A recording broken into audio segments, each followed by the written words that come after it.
right, next up here we've got new baby ducks. We had 22 of them come in, and we've still got 22. We haven't lost any this time around. And there's cayugas and there's some Swedish. I'm going to get in here with them, and they'll probably freak out. I just want to kind of show you how we have them set up. So we think that buff-looking one there, the yellow one, is actually a runner duck. You can see how he has kind of a different shape than everybody else. There's one more gray one that we think is a runner duck. These were from fowl. New feeders I'm using are stainless steel feeders from my Tractor Supply. I got tired of all the problems with the cheaper plastic ones. These are only twice as much and probably 4 times the value. See, everybody's in the shade right now. There's a ton of them. And that's just a dog kennel. That's what we've been using for our young birds while we're transitioning them into main flocks. You can see this is the same setup I had the geese in last year when we brought them up. Just 4 cattle panels, freestanding. Actually, these are hog panels. They're just tie wrapped together. And I'm now using removable zip ties, which makes my life easier.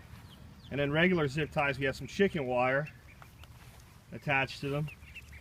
That's their kiddie pool. I know you're thinking, Jack, why don't you change their water?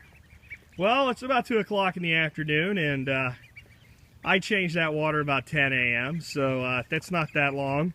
I'll do it once before the night's over. This is fresh ground they were just moved on to today. So we're doing a leader follower system here using ducks and chickens, continuously improving this area.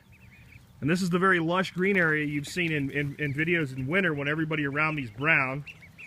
And this is how we do it. This is how we keep it going. And what you're going to look at next is not going to look real nice. But I'll show you what it looks like after it recovers here in a minute.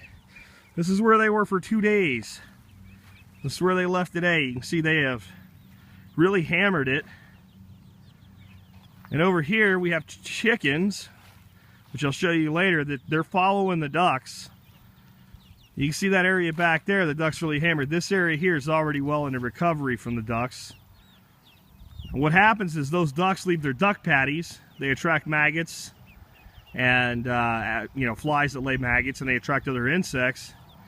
The chickens come by and they incorporate that into the soil. And we come over here by the food forest. This is an area that's been in recovery for just a couple weeks. Just a couple weeks. That was grazed and followed about 3.5 weeks ago. Okay?